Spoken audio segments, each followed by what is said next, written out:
Hello and welcome to another episode of Film Club. I've taken a lot of advice and comments and stuff into consideration for this series, and I've decided rather than lumping, a bunch of different movies into one video, I'm gonna try and move forward with this series by just concentrating on one or maybe two movies at a time.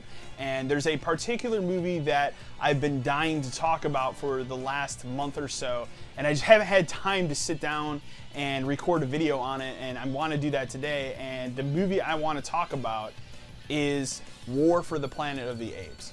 The remake Planet of the Apes franchise is something that I wasn't interested in when the first one came out. In fact, I remember watching the trailer and laughing hysterically at how dumb the premise seemed of these apes. The thing that made me laugh every time in the trailer was seeing Caesar walk into that room with all of these different apes and throwing those gas things in there so it will release that gas that makes them smarter or whatever. That was the part that took me out of that. This just looks silly. I can't handle that. And through a couple of friends telling me over the years between Rise of the Planet of the Apes, which is the first one, and Dawn of the Planet of the Apes, no, you should sit down and watch it. It's actually a really excellent movie. Some of the CG is a little spotty in that one, but you should sit down and watch it. It's actually an excellent story. It's really well done. Obviously, Andy Serkis, the performance capture wizard, as we'll call him, does a phenomenal job in all three of these movies, especially War, which we'll get to here. But I sat down and watched it. I actually loved every minute of it, and then for whatever reason, at some point, I picked up Dawn of the Planet of the Apes on Blu-ray and just sat on my shelf over here for a long time. And I recently, with the release of War for the Planet of the Apes, I sat down and watched Dawn of the Planet of the Apes before I went and saw War for the Planet of the Apes. So, which also, Dawn is an excellent movie. This is an excellent trilogy of films that I feel like for the first time, especially with War for the Planet of the Apes, it is one of those movies where the computer-generated effects actually match the budget. I feel like they look incredible, especially War. Whereas in the first one, it was kind of like, we're like half there. Like, it looks okay, but you can tell James Franco is literally just talking to a monkey that's not there, or Andy Serkis in a suit. Like that, that's the thing. And by the time you get to War for the Planet of the Apes, it's really hard to tell that because the computer generation is just so good now. And they gave that movie the budget where I feel like, I'd have to look it up, but Rise of the Planet of the Apes, I feel like they probably didn't give as much of a budget to as they did for this one. War for the Planet of the Apes. The one thing I will say about it, first of all, I will state right now, and at the end of the year, I'll probably do, a video of the best movies I've seen of the year. Right now, as of the time of the recording this video, War for the Planet of the Apes is the best movie I have seen this year. I would argue it's one of the best movies I've seen this decade. It's one of the best movies I've ever seen.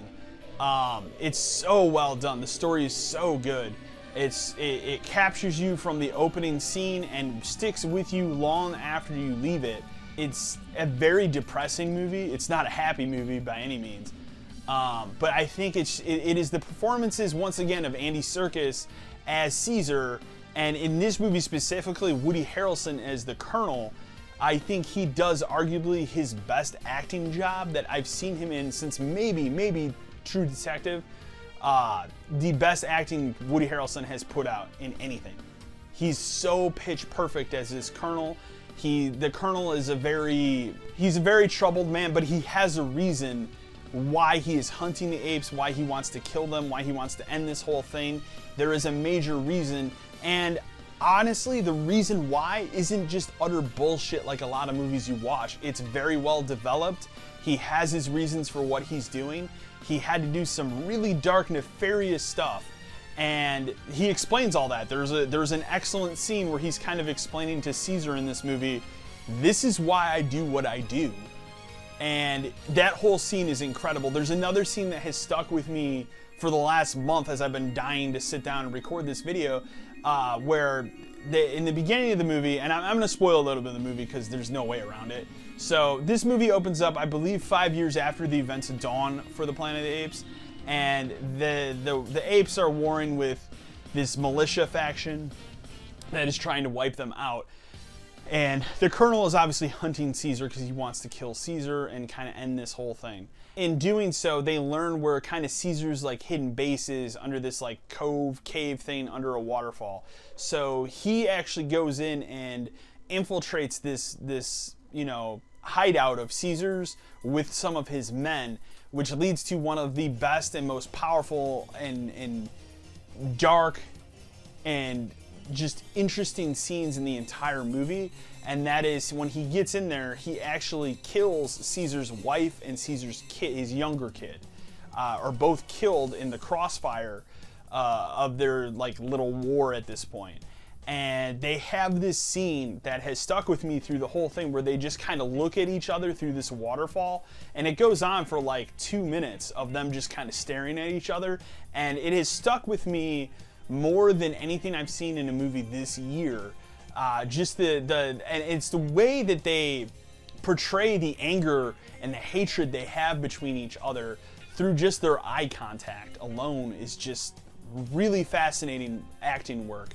And so because that kind of is the catalyst of the events for the rest of the movie, they capture some of the apes and stuff. They basically, what happens is Caesar, once that base is raided, Caesar tells all of them, hey, I want you guys to go get out of here, go to this area. I forget exactly where, because it's been a month since I watched the movie. Go here. They look at this map or whatever, like, go here. This is supposed to be a safe area. And then they ask, well, what are you going to do? I'm going to hunt down this man and kill him. He killed my wife and my kid. I can't let that rest.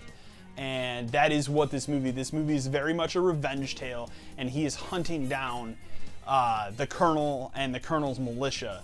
In the process of this, the Colonel and his militia kind of figure out where all these apes are going, and they trick them and get all these apes and capture them. So the apes are actually put in what I would call concentration camps, and eventually Caesar shows up there and gets captured, and there's a whole slew of events that goes on. And I really don't want to spoil any more of this film because I don't want to spoil the surprise of what the twist is with Woody Harrelson's Colonel character, because it's just really well developed.